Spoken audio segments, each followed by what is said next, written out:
नमस्कार मंडळी, मी ऋतुजा विनेर आणि तुमचं स्वागत करते संध्या प्रकाश किचनमध्ये। आपण या चॅनलवरती आधी मालवणी चिकनची रेसिपी बघितली आहे आणि त्याच्याच बरोबर लागतात ते आपले मालवणी भाजणीचे वडे। सो एकदम स्क्रॅच पासून मी दाखवले। तुम्हाला कोणतेही बाहेरून वड्याचं पीठ आणायची गरज नाहीये किंवा कोणताही मसाला आणायची गरज नाहीये। सगळं तुम्ही घरी असलेल्या तुमच्या साहित्याने बनवू शकता। खूप सोपी रेसिपी आहे। आपण नेहमी जशा सोप्या रेसिपी बनवतो तशी ही सोपी रेसिपी आहे। छान मऊ असे मस्त वडे होतात। अजिबात खाताना घशाला लागत नाही किंवा सारखं सारखं पाणी प्यावं लागतं असंही होत नाही। खूप छान होतात। नक्की ट्राय करून बघा। आम्हाला पण सांगा तुम्हाला कशी वाटते ही रेसिपी। आणि चॅनलवरती नवीन असाल तर सबस्क्राइब करा। आपल्या चॅनलचे जे पण रेसिपीज तुम्हाला आवडतात त्याच्यावरती नक्की कमेंट करा, लाईक करा, शेअर करा आपले रेसिपीज। खाली कमेंटमध्ये आम्हाला नक्की सांगा तुम्हाला अजून कोणते रेसिपीज बघायला आवडतात ते। आणि नवीन रेसिपी घेऊन परत भेटू। टिल देन हरिओम श्रीराम पंजनाथ चविनाथ। आपण आता हे वड्याच्या भाजणीसाठी हे सगळे मसाले काढून ठेवले। सो इथे मी चणा डाळ घेतली आहे, तूर डाळ घेतली आहे, जिरं, बडीशेप आणि हे दोन आपले मेन इन्ग्रेडियंट आहेत। मेथी आहे आणि धणे आहेत। हे आपण छानपैकी तव्यावरती सुके भाजून घेऊया। छान त्याचा सुगंध येईल भाजल्यावरती।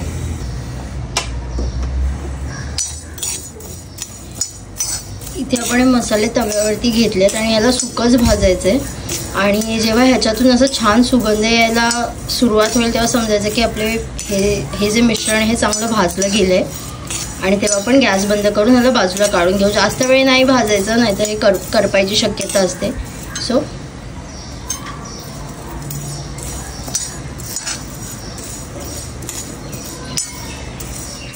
इथे आपला मसाला छान भाजून झालाय। छान सुगंध एकदम दरवळतोय पूर्ण घरामध्ये। आणि ह्याला थोडंसं थंड होऊ दे आणि मग आपण ह्याला मिक्सरला लावून याची एकदम पावडर करून घ्यायची। अजिबात पाणी नाही टाकायचंय, एकदम सुकच त्याला पावडर करून भाजणी जी म्हणतो आपण ते बनवायची याची। इथे आपली भाजणी थंड झाली आहे आणि आता आपण ह्याला मिक्सरला लावून ह्याचं एकदम पीठ पावडर सारखं करून घेऊया।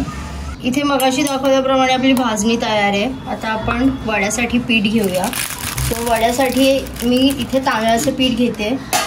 आता ह्याचं प्रमाण असं आहे की 3 डाऊल, ह्याला आपण डाऊल म्हणतो, तुमच्याकडे काय वेगळं म्हणत असेल तर आम्हाला सांगा। 3 डाऊल जर आपण पीठ घेतलं तांदळाचं तर त्याला 1 डाऊल आपण गव्हाचं पीठ घेणार आहे। म्हणजे कडक नाही होणार तुमचे वडे, थोडे मऊ होतील, घशाला लागणार नाही खाताना। याप्रमाणे घ्यायचे आपण पीठ आणि ह्याच्यामध्ये आपण आपली भाजणी टाकूया। इथे आपण आपलं पीठ आणि भाजणी मिक्स करून घेतले। याच्यामध्ये मी चवीपुरतं मीठ टाकते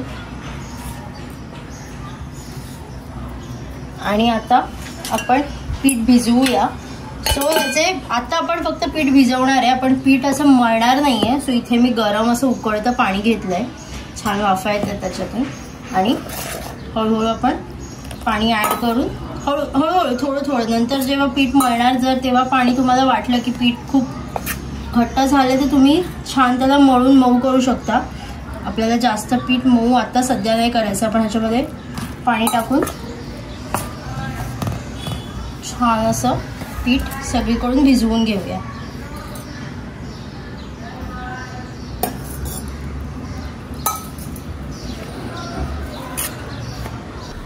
इथे आपण मगाशी जे पीठ भिजवून ठेवलेलं गरम पाणी होतं त्याच्यामध्ये थोडं थंड झालंय। आता छानपैकी ह्याला आपण मळून घेऊ, एकत्र असं करून घ्यायचं त्याला। आणि जेव्हा आपण प्रॉपर वडे थापायला घेणार तेव्हा फक्त त्याला आपण नीट मळू। आता ह्याला जेवढं एकत्र करता येईल तेवढं आपण त्याला एकत्र करून घेऊया। आपण मगाशी हे आपलं पीठ आहे हे फक्त एकत्र करून ठेवलेलं, अजिबात ह्याला मळलेलं नाही आहे। मळलं की एकदम स्मूथ दिसणार आहे, असे क्रॅक दिसणार नाही त्याच्यामध्ये।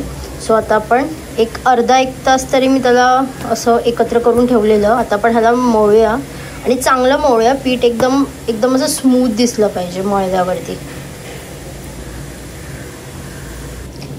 इथे आपलं पीठ असं छान मळून झालंय आणि आता ह्याला आपण अजून थोडा 15-20 मिनटं अर्धा तास थोडं झाकून ठेवूया, म्हणजे छान असं पीठ एकत्र येईल आणि मऊ पण होईल।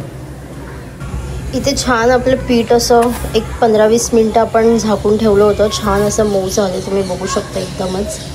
मस्त एकदम छान मोमो आपले वडे होणार आहेत। आणि आता आपण काय करूया की हाताला एक हलकंसं तेल लावून ह्याचे छोटे छोटे गोळे करून घेऊ, म्हणजे आपल्याला एकदम थापून तळायला खूप सोपं जाईल।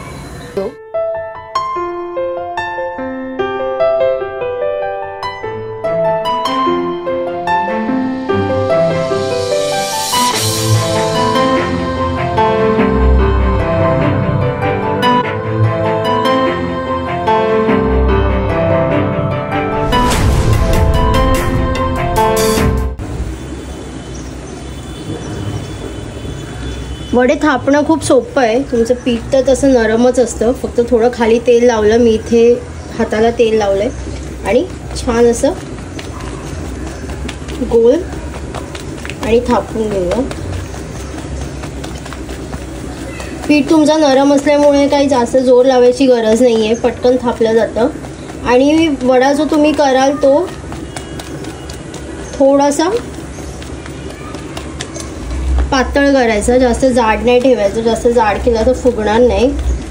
आणि इथे तेल मस्त तापलंय, तुम्ही बघू शकता वाफा निघतात तेलातून, फुल फास्ट गॅस आहे, त्याच्यामध्ये मी आता वडा सोडते त्याला।